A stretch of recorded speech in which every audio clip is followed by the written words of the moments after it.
Oren Vance steps out into the cold, bracing against the chill and clutching the aged tome tighter in his hands as he makes his way back toward the tracer.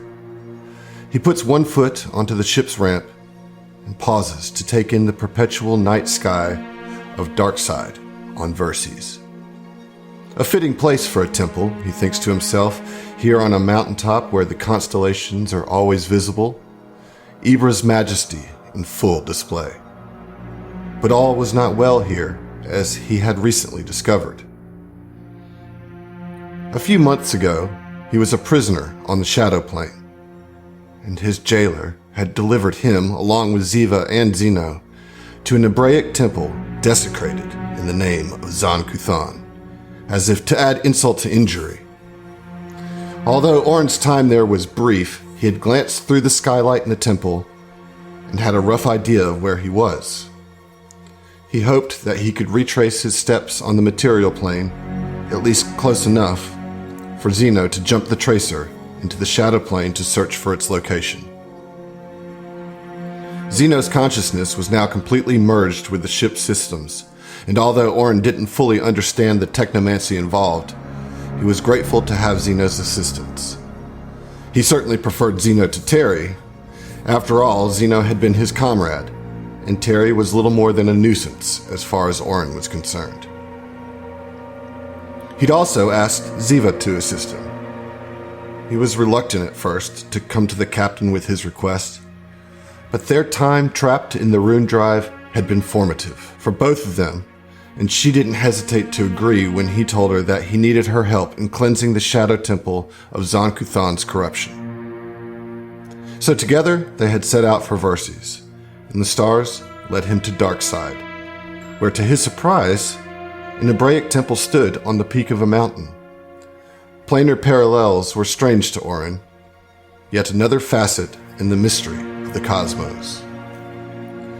Hoping to gain some insight into the situation there, Oren decided to introduce himself to the researchers, but his reputation preceded him.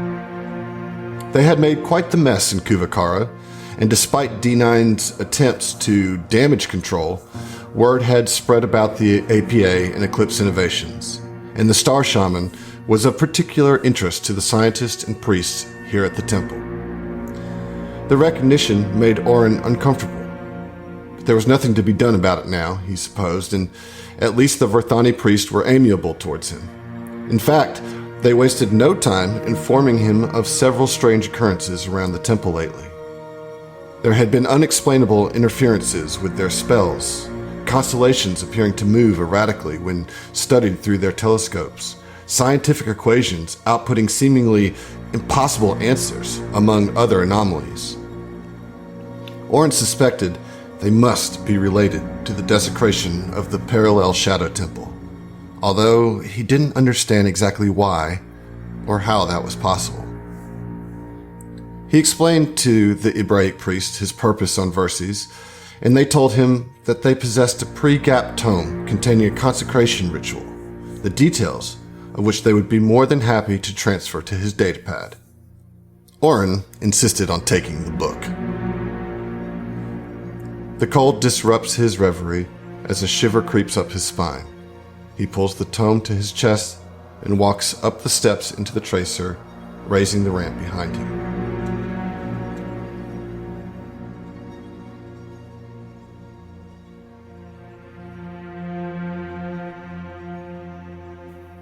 Noriko Ziva Rajni watches as her friend and pilot walks back up the ramp into the tracer, the ever-present robes of his faith fluttering in the cold wind. For a moment, the present slips away, and she sees him not in the material plane, but back in the nightmare-scape that was their shared prison for what seemed like eons. With a small shake of her head, she wills her mind back to the moment at hand, dispersing the horrible vision from her thoughts. From the corner of her eye, she sees Xeno 7 in his holographic form. Again, a memory seems superimposed on the present. She sees Xeno 5's body disintegrate after their flight on Aurelis, then again as Xeno 6, dispersing his form in order to bring the crew back from the Shadow Plane. For a moment, she focuses on the 3 ghostly variations of the android. Xeno 7 stares back, and a bittersweet ripple of loss flares in her chest. Though the face is familiar, he lacks the subtle emotional quirks of the android that had been so kind and selfless. The Xeno she knew and loved had been lost to them, and although it still somewhat hurt to see the AI integration that so closely resembled him, she was grateful to have even some aspect of her friend remain. She blinks, and the past representations fade away. She smiles and turns to Orin, now noticing a large, ancient-looking book held close to his chest. So, doing some light reading, eh? Orin grins out of the corner of his mouth and turns to her. Know anything about, consecration rituals, Cap? Orin informs her of what he learned from the temple's inhabitants as he thumbs through the dusty tome, stopping over a particular passage. Looks like we need a third. And the mystic eyes Xeno 7's hologram. I don't think you're gonna be able to help us with this one, buddy. Xeno stares blankly for a few moments, his processors computing potential solutions. The old Xeno would often rub his chin while thinking. I'll begin preparations for our jump into the shadow plane. You didn't catch that last bit, Xeno? We need one more for the ritual. You want me to go ask one of the stargazers out there? Unnecessary, Orin. I believe I have a satisfactory resolution for your inadequate staffing issue. However, we will need to jump first. Please fasten your seatbelts. Once we arrive in the shadow plane, I shall solicit the assistance of a local, as it were.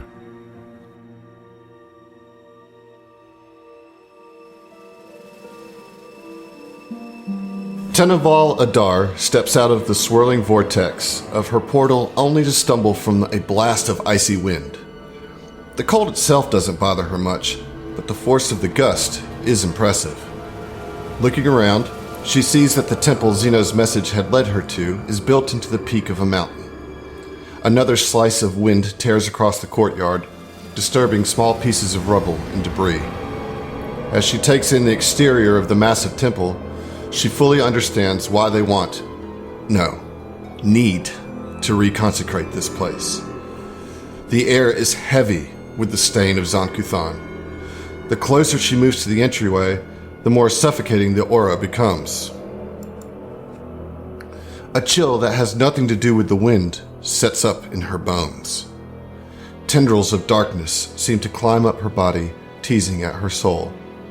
She closes her eyes, steadying herself, and wraps a hand around the symbol of a spiraling comet that hangs from her neck. The tendrils pull back, and the dread in the air becomes more manageable. She takes a deep breath and opens her eyes to see Ziva and Orin. 3 months. It had been 3 months since she had seen them last. In that time, she and her brother Trelax had worked diligently to restore their enclave to some semblance of normalcy.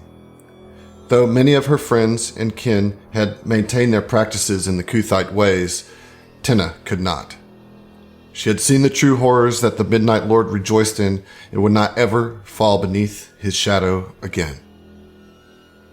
And as they had worked to properly lay to rest the multitude of Kai'al that had been slaughtered and desiccated at the hands of the corrupted Kuthites, Tenna had discovered the teachings of a different deity, Pharasma.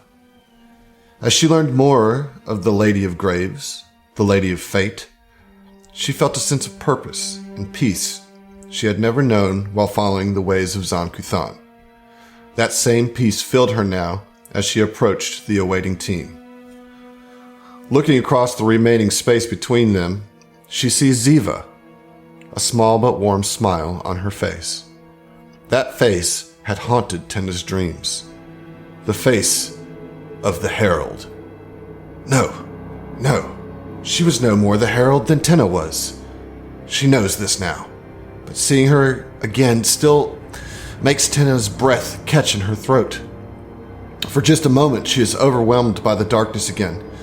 The darkness that had fed her lies and twisted virtues and pushed her to find this woman. Tenna feels a phantom blade drag across her skin over an existing scar. But again, she clutches her symbol of Pharasma and focuses on the present. Focused on how fate had led her through her trials and her pain to this very moment. She sends out a silent prayer of thanks as she regains her composure, her eyes moving to the man next to Ziva, Oren. Whispering another prayer of thanks, she smiles at the human who had brought her back to life. She could still remember the sensation, how it felt to die. The unbearable pain as her mind was wrenched apart. Her last thought, concern for her twin, and then the blackness. But the void only held her for a moment, then warmth and light.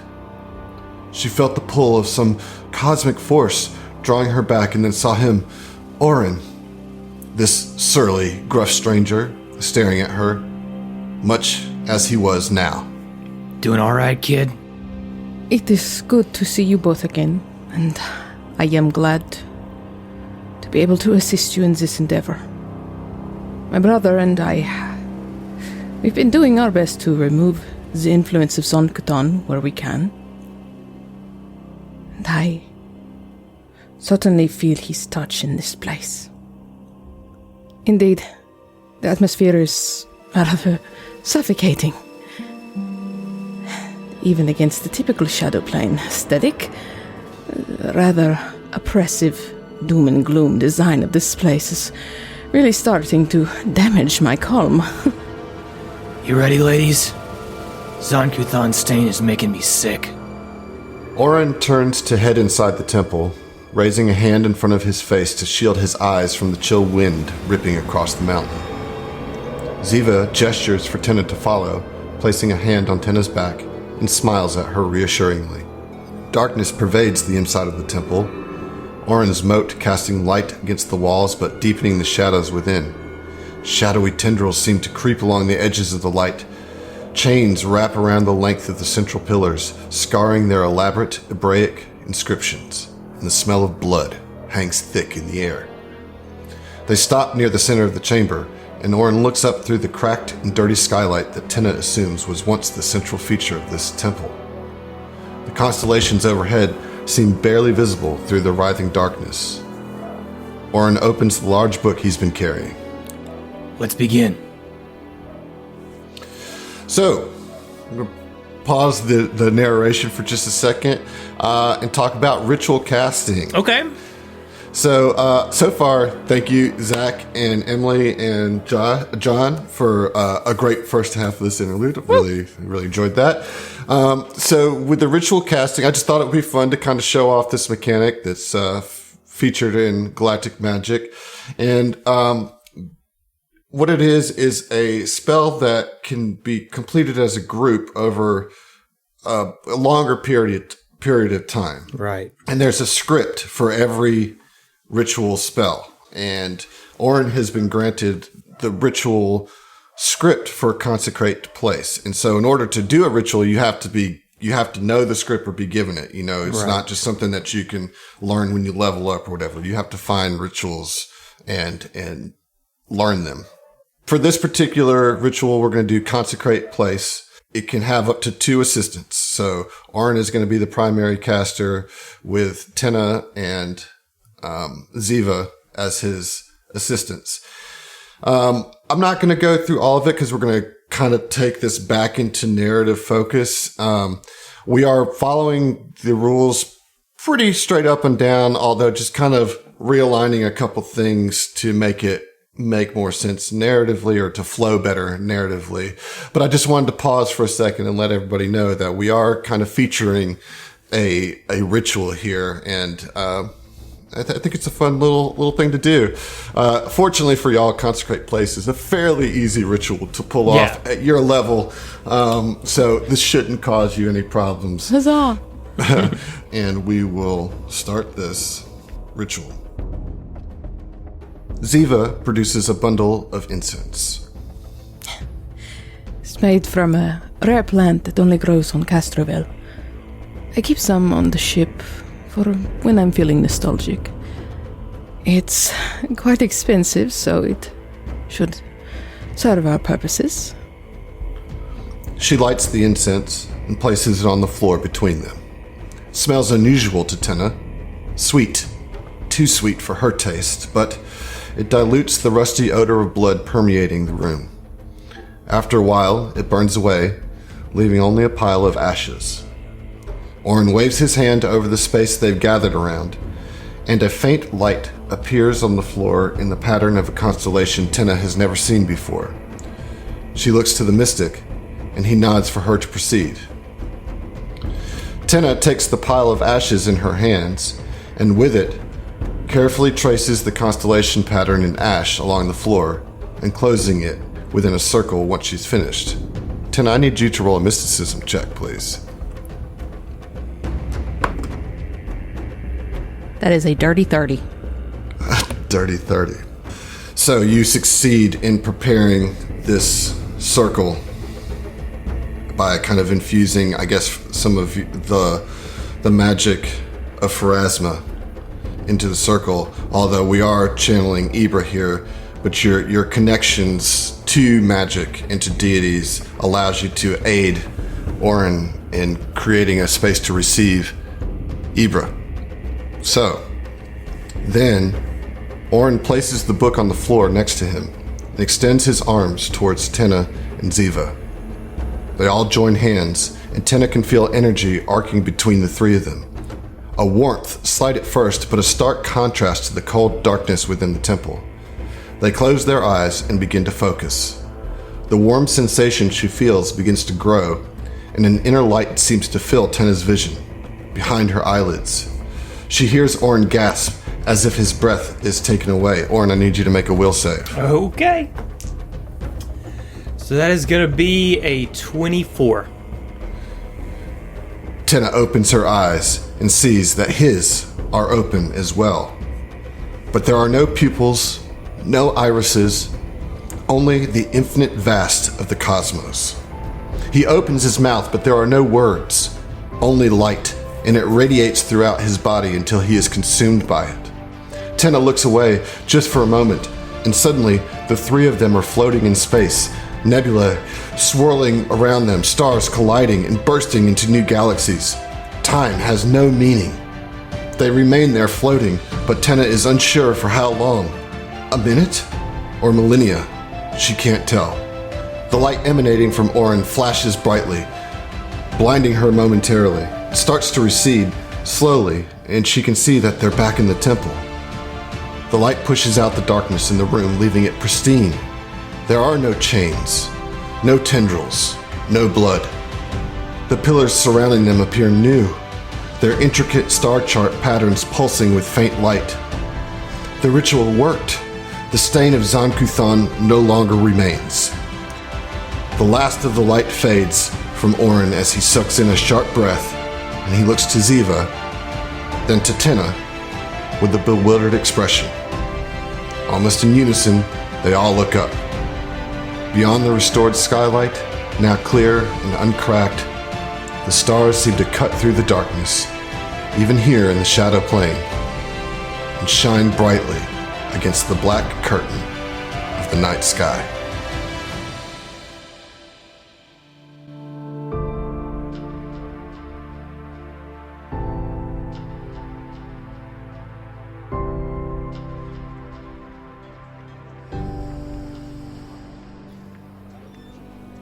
Two years later. The air is harsh and dry beneath the unforgiving rays of the blue sun, Gavaniska. Elevated railways crisscross the densely populated city of Command Prime, while intercycles and cruisers speed along the busy grid of streets. The Imperial Palace and massive and imposing pyramid consumes half the skyline, marking this city as the proud seat of the Vescarium. Skittermanders and Patra scurry about an open-air cafe carrying platters of fragrant, heavily seasoned meats in refilling tankards. Fel, Kuiper, Mike, and Rupert sit around a shared table in the shade of an awning amidst the noisy lunch crowd. Well, how was it, folks? Was the trip to your satisfaction? I mean, just like any other. Good company, though. Yeah, it's just like going anywhere else. Not really a vacation, but it sure looks like one. Well, that's good to hear. So, what have you all been doing lately? I mean, I went and spent a little bit of time with my family, but mostly I've been working on the Tracer, trying to get it, just right. Well, that's good. And Michael, how have you been? Oh, one day at a time, as they say. It's mostly been workity work for me and hanging out with Pops here. He gestures to Rupert next to him. But yeah, I mean, after the events of, everything that went down, it was twice now that I had to run off on the APA on short notice, not be around, run my business like I needed to. So I've really just been on the grind, focused on the APA and, our sort of collective with the pools and the Android Abolitionist Front and all that. So I've mostly been playing drill sergeant, so to say, training a lot of new recruits for the APA, getting them ready for all the work missions they'll need to be going on. Well, I hope you're ready for the training you're going to be receiving. I'm always ready. Fantastic. I don't know if I told you, Fel, but, well, I put in a call with a local Dashko master here, and I requested that Michael go through Dashko training. After seeing him wield a Dashko for the first time, it felt that it was my imperative to make sure to officiate the training. So yeah, I think he'd look good with a Dashko in his hands. I think so too. And for a second there, I thought you were about to say that you got the trainer from me, and I was a little bit concerned because I didn't really, I don't know how comfortable I feel with that. Oh, come on, you can come with us. I mean, yeah, I could, but no, I got some other stuff I got to take care of while I'm here. Speaking of, what's going on with you? Well, you remember Tiberius? Yeah. And yeah, I remember him. well, I got word from him that I'm gonna be getting some work done. I'm gonna finally be able to pursue the augmentations that I've been looking for. It's been my life's dream, and it looks like it's gonna come true. A little bit concerned that D9's gonna be doing the work. Not so much that they do a bad job or that they put anything in me or anything weird, but like, I don't know. It still feels a little bit weird, like leaning on them like that, Well, it's the least that they could do after repairing the sheep and whatnot, so... But, hey, just be careful they don't put any bugs in you, right? Yeah, well, I'll make sure I've got Lil Terry, and he gestures to his exocortex, to run a scan on me and make sure I'm good to go once they're finished. You need me? No, not right now, buddy. We're good. Appreciate it. All right. Bye. Night, Terry. Fellas, I've got to say, it's great getting to see you. Like I said, I've been working a whole lot, but I've been getting to hang out with my dear old dad a lot more than we ever did. So that's been really cool. And not only am I, going to go to this Doshko school that Kuiper vouched for me on, but it's pretty cool. Dad gets to come back to the Vescarium. He was born here. I wasn't, but makes it all the more special. That's right, Mikey. And, I'm not getting any younger, and so I've been feeling a desire, come back, reconnect with my roots. So, here I am too, back with Mikey and Kuiper. It's good to see you again, Rupert. It's been a little bit. It has been. It's been too long. It's good to see you again. So anyways, enough gabbing about ourselves. What's going on with you, Kuiper? I've been here and there, but, after spending some time on Bulls of Paradise, I'm trying to figure out what I wanted to do. And it was nice, leisurely activities, but I need to be doing something. And, well, I felt a call. This call that told me that I need to face my fears. And after the events of Eclipse Innovations, well, I decided to re-enlist. And I decided to fight for the resistance against the swarm's resurgence. Wait, the swarm? Yes. Again? They're not gone. The fuck? I mean, I figure it'd be near impossible to get rid of all of them. Yeah, I suppose, but I don't know, man. The shit we've seen, I guess it's not outside the realm of possibilities. They're quite a nasty breed. They're very hard to exterminate.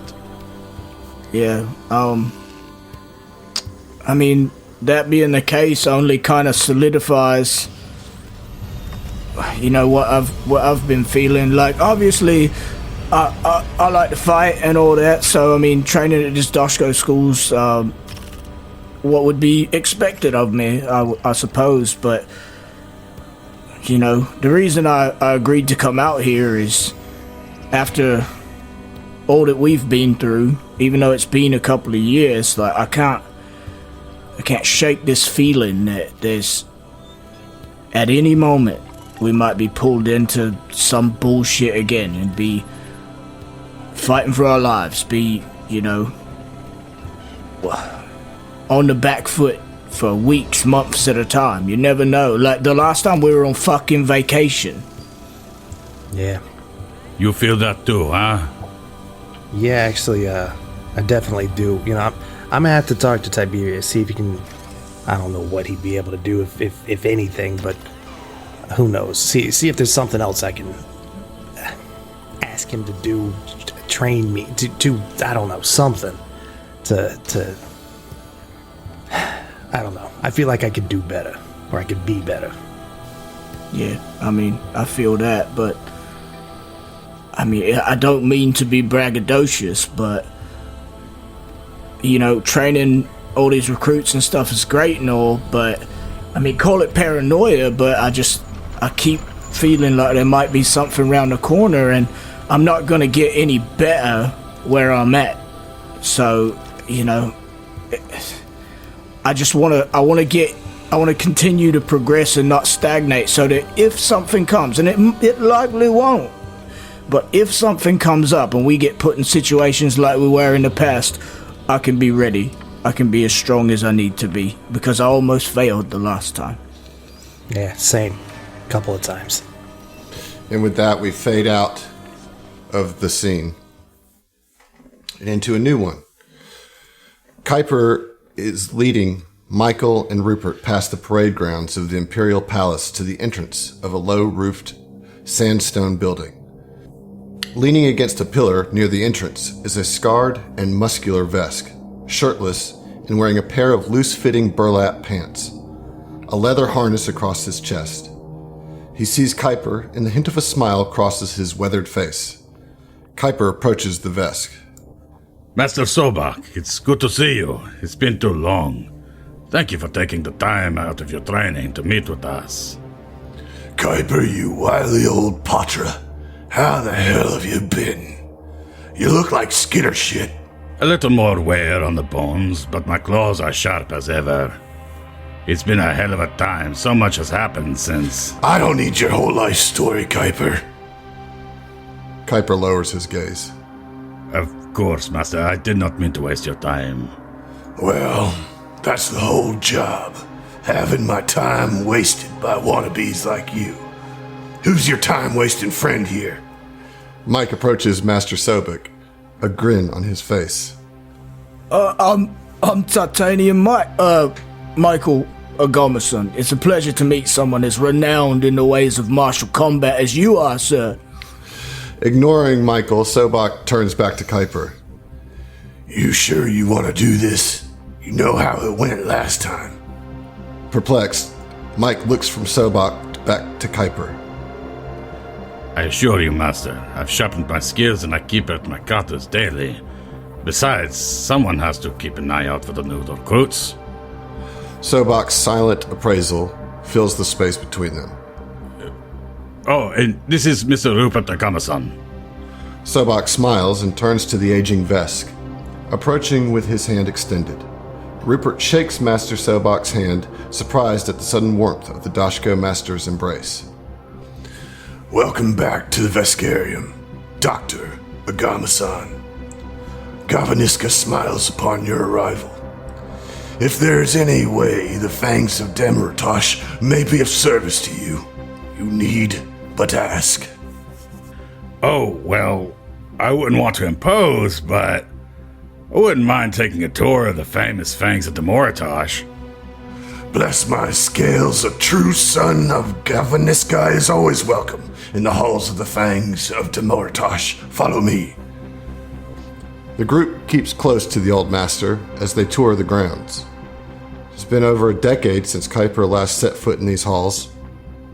A blink in time compared to how long this structure has been around, which is indeterminable thanks to the gap. The school offers relatively few comforts, even to Vesk, to the point of using braziers and natural lighting instead of electricity. As Sobok guides the group down the hallway, students part to the side walls, bowing their heads in respect, and greet the retinue. Along the walls, paintings of former stern-faced masters seem to judge the visitors in silence as they reach a final set of double doors. Without missing a beat, Sobok pushes the doors open forcefully, clearly now entering his domain, the dojo. Inside, the smells of old earth and incense permeate the open air. As Gavaniska nears its zenith, one of the walls is illuminated, revealing a bas-relief depicting Demoritosh iconography in the Veskarium solar system. Sobok gestures to a student to arrange seating for Rupert and turns back to the doctor with a warm smile. Enjoy the show. Michael sits among the other recruits along the perimeter of the dojo, holding his Yellow Star Plasma Doshko in his lap.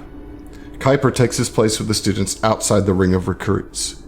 As the Dashko Master enters the main stage, he adopts a more authoritative posture, quietly assessing this new batch of recruits for weaknesses, like a predator on the prowl.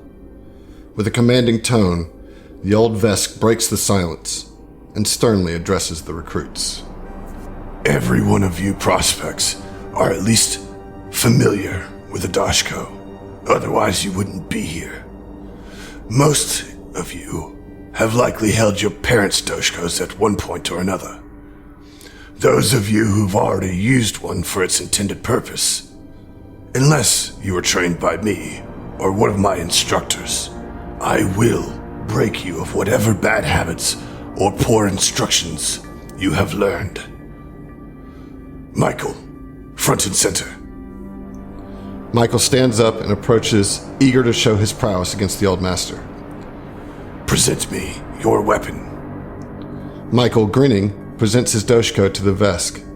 Sobok regards the weapon for a moment, almost with reverence, and then proceeds to break it in half across the knee. You haven't earned this yet. Momentarily stunned, Mike looks at the Doshko, then back to Sobok, and his brow creases in aggravation. Hey, that Doshko's worth a chunk of creds, and you just snap it like a twig. Who's gonna pay for it? Sobok's fist flashes through the still air of the dojo, connecting cleanly with Mike's ear. Suddenly disoriented, Mike drops to a knee. When he looks up to Sobok, his face is a caricature of rage, but he manages to still the impulse to lash out. Kuiper winces, regretting he didn't tell Mike to leave his Doshko behind. Good. There may be hope for you yet, you cocksure tourist. This action occurs with several more recruits. Broken pieces are tossed aside, picked up by a student, and thrown in a room piled with broken Doshkos. A Doshko is more than just a weapon that you can buy from a vendor. It's a symbol Can anyone tell me what it's a symbol of? Kuiper hears several of the usual answers: honor, strength, courage, or demortage. These are all good answers, but not the answer. The Doshko is a symbol of truth. Its weight, size, grip, the design of its teeth, all impart their own truth. This is not a skitter staff. This is an instrument of war. It is the embodiment of simple, direct hostility. It is not your friend. It is your teacher. Immediately, a set of double doors opens up and 2 students enter the grounds carrying an imposing rectangular stone made of rock salt, setting it at the center of the room next to Sobak. The stone stands roughly 2 meters high and half a meter in length in width, roughly the size of a Vesk. Using a dashko, he points at various features carved into its faces. The stone is a work of art with an elaborate relief of a Vesk wielding a dashko and text flowing down each side. This stele depicts the first of our 5 tenets: dominance. Simply put, The large Vesk shifts his stance and activates his dashko. It breathes to life, and with an overhead swing, he crushes the pillar to rubble. a short demonstration of power is more effective than a long explanation. Another stele is brought in. This one appears to be made of granite, etched with the text reading, Perseverance. Sobak pivots his hips as he drives his dashko through its center mass, propelling the top half past the end of the stage, where it rolls to a stop. The harder the conflict, the more glorious the triumph. The next one is a familiar tan, the same color as the reinforced sandstone of this dojo. The word reason is scrawled along the length of it. In front of it, an armed student assumes a defensive posture, presumably to protect the stele behind him. Combat ensues. The student does his best not to overextend his reach and keep close to his charge, but the old Vesk is clearly more experienced. Deflecting all his opponent's attacks, Sobak's dashko makes contact with the rock numerous times, and the student is finally overwhelmed. With a flourish, Sobak trips the student and lands a heavy blow, shattering the already cracked stele. Critical thought. Own your outcome. Again, the doors open. 3 students emerge, hauling a large emerald, the same dimensions as the steles before it. Gavaniska's light pours in from above, casting emerald beams along the grounds of the dojo, mesmerizing some of the seated recruits. Sobak approaches with wide, elegant arcs, slices the pillar twice. The sheared pieces of emerald fall to the ground with an echoing thud. Slow is smooth. Smooth is fast. Tension and anticipation build as recruits anticipate what even more magnificent stele might be brought out. Sobak remains firmly planted in the middle of the dojo, arms crossed. Instructor Ilvakwan, come forward. A lithe female Kasatha stands up slowly and approaches the old Vesk, looking ashen as if dreading this moment. Sobak takes his own dashko in 2 hands and offers it reverently to the instructor. Sacrifice. The dojo is eerily silent as the recruits await the next act of the ceremony.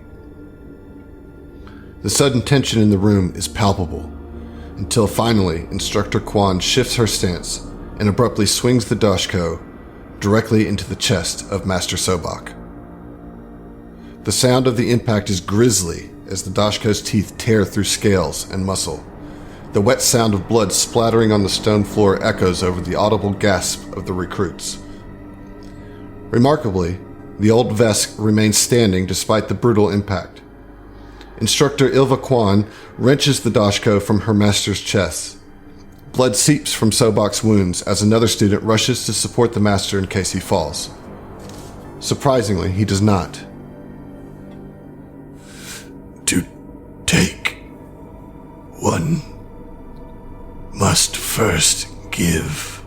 As Sobok, leaning on the shoulder of a student, is helped through the double doors and out of the room, Kuiper smirks as he sees Instructor Ilva Kwan's Dashko slowly grow its fifth and final tooth.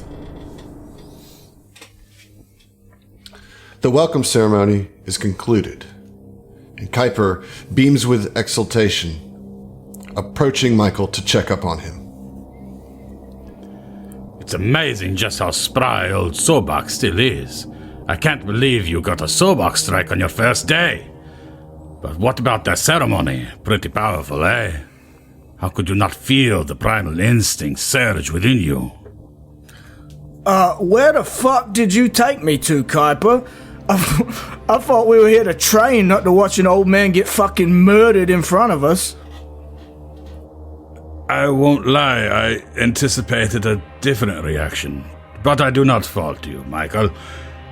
If it brings any relief, Sobok manipulates entropy, so in all likelihood that blow wasn't fatal. He has a healer here just in case.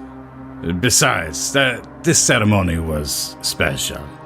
That instructor just graduated and earned the privilege of wielding a 5-bladed Dashko. It is an honor. This is only my second time seeing it. Normally, they just bring out an even harder steely to destroy. Oh, and sorry about your Dashko. It was a good weapon, Michael. You could have warned me, bruv. I'd have left a Dashko on the bleeding ship. My broken weapon aside, I certainly didn't have Sobok letting one of his lackeys beam him with a Dashko on my Fangs of Demoratosh bingo card for today. But you've got to respect the showmanship. Really builds the mystique. It does make sense that he'd have a way to negate the damage, but fuck me, it was brutal to watch. Well, what do you think? Surely we did not come all this way for you to lose your nerve on the first day. Kuiper, perhaps you've forgotten who you're speaking with? Once the venerable master gets them holes in his chest sealed up, he's gonna learn I'm not some green recruit. True son of Gavanishka or not, I'm the toughest goddamn Vesk anyone's ever seen, including old Sobok up there. Just give it time, Michael. I think you will come around to Master Sobok. Hell of a show, boys. And we fade out from that scene. We move forward a little bit in time to a different place. So, again, I guess I need to change.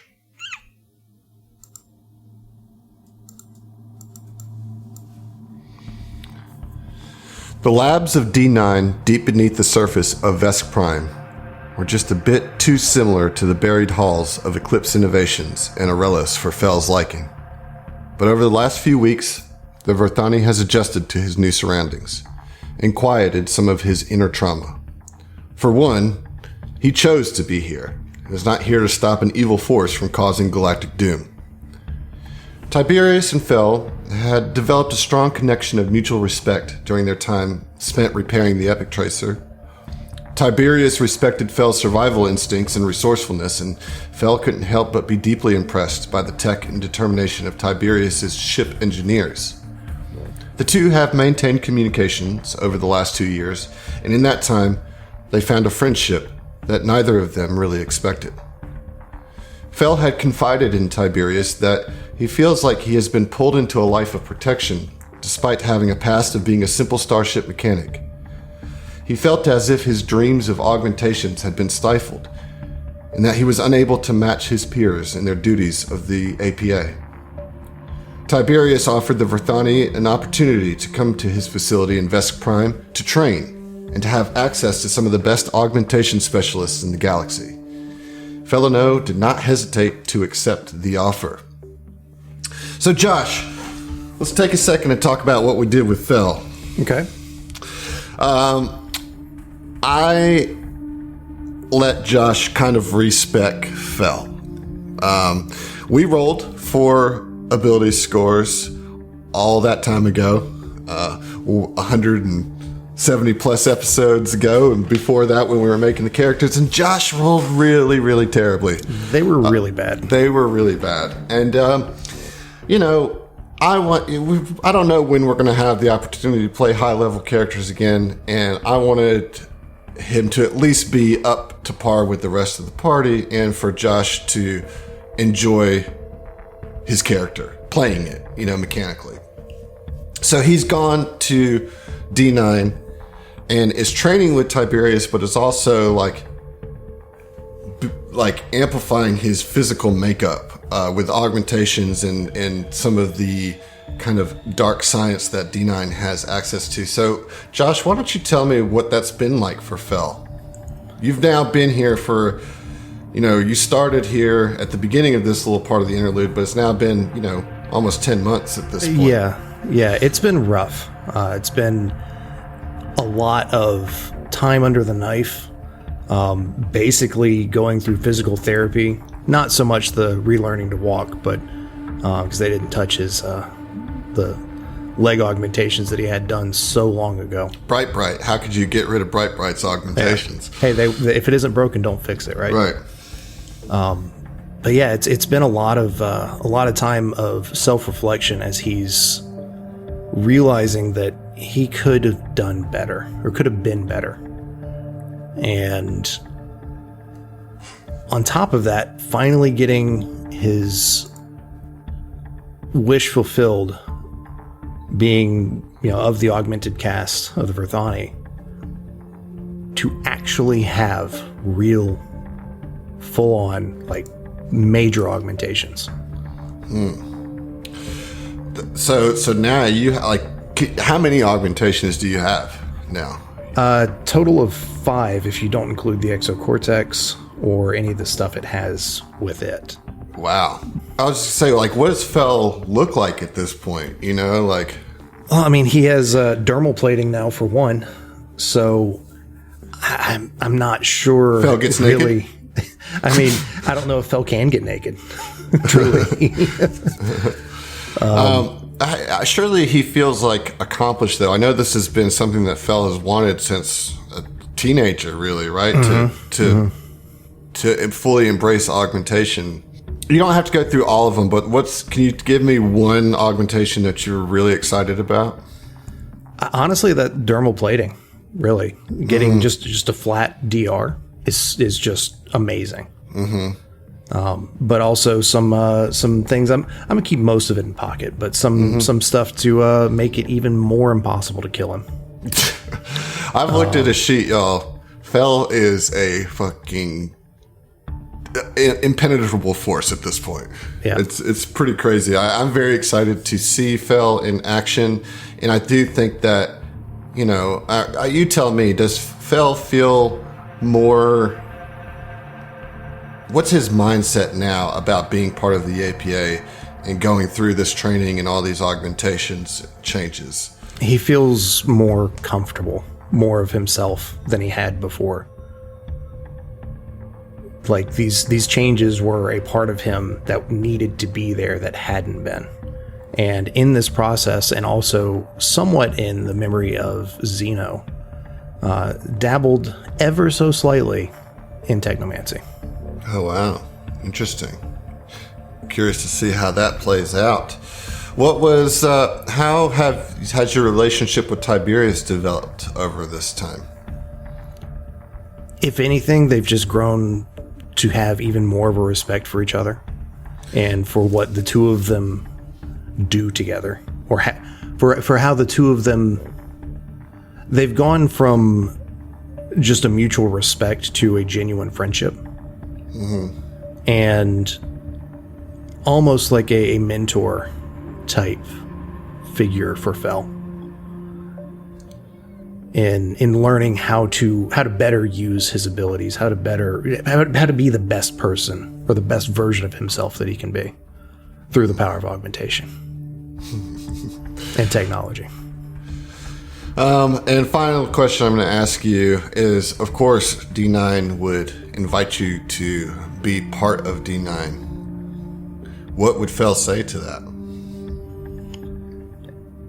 You know, look, I really appreciate everything you've done.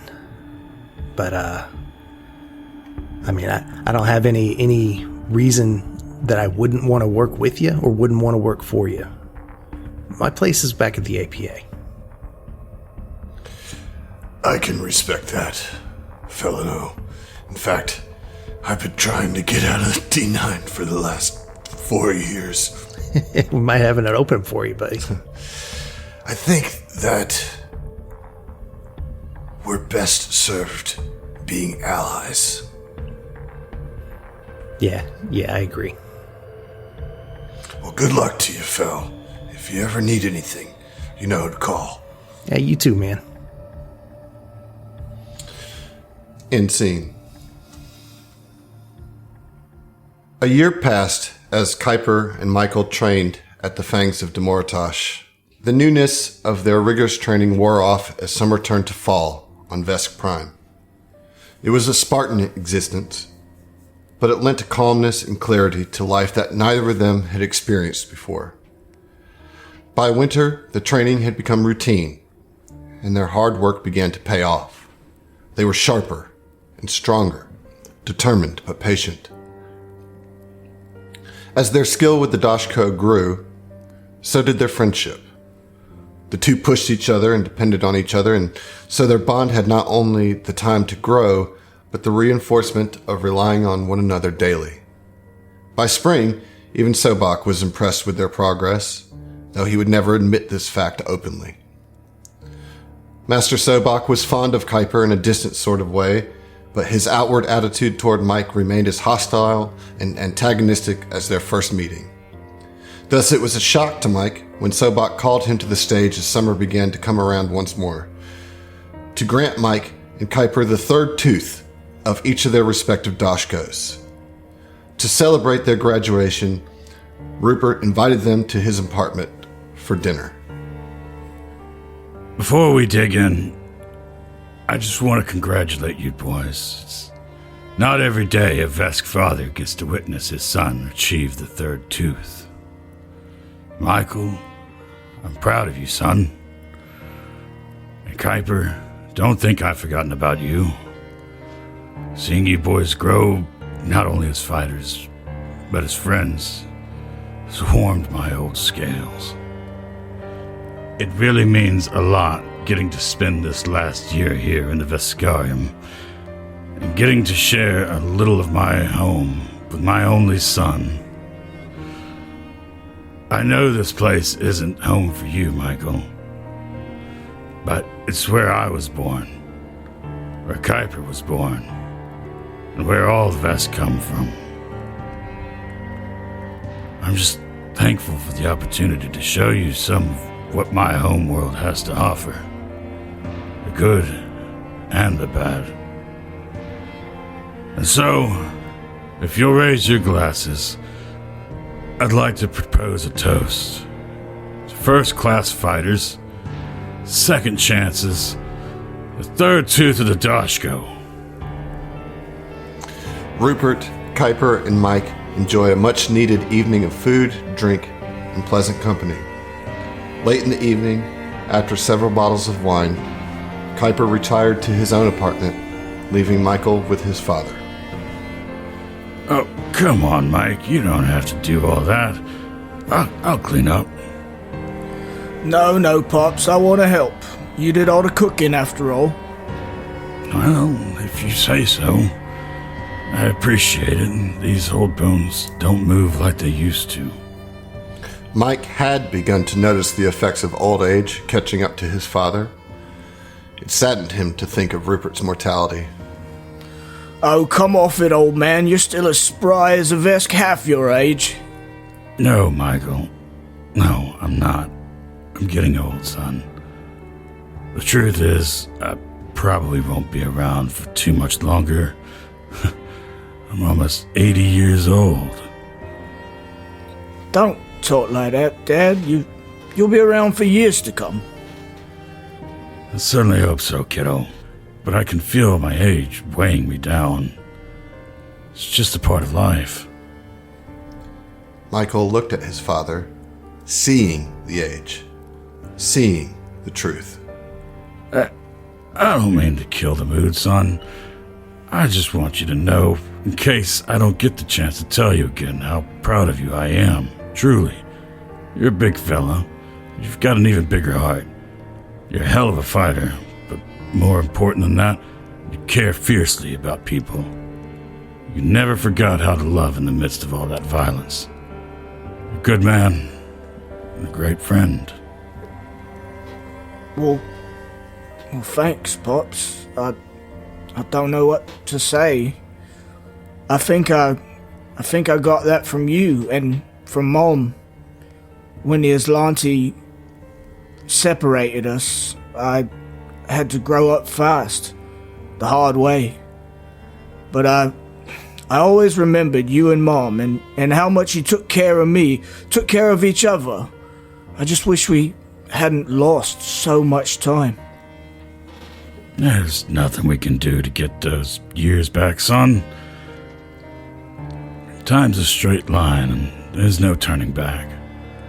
But I'm really glad I got the chance to know you. I know we've got to head back to the Pact World soon, and you need to get back to your life, back to your business. But what you and Kuiper have done, bringing an old Vesk back to his home, letting me reconnect with my roots, treating me with dignity. You didn't have to do any of that. It means the world to me, son. I might not be able to get all them years back, but I've tried my best, Dad. And it means the world to me, too. A tear rolls down Rupert's cheek as he looks into the eyes of a son he thought he'd lost forever. I love you, son. Love you too, Dad. Anyway, if you're done making an old man cry, you should go and check on your friend. You know, he put back a few bottles. Wouldn't want him to wake up somewhere he shouldn't. Yeah, I suppose I should. Get some rest, Pop.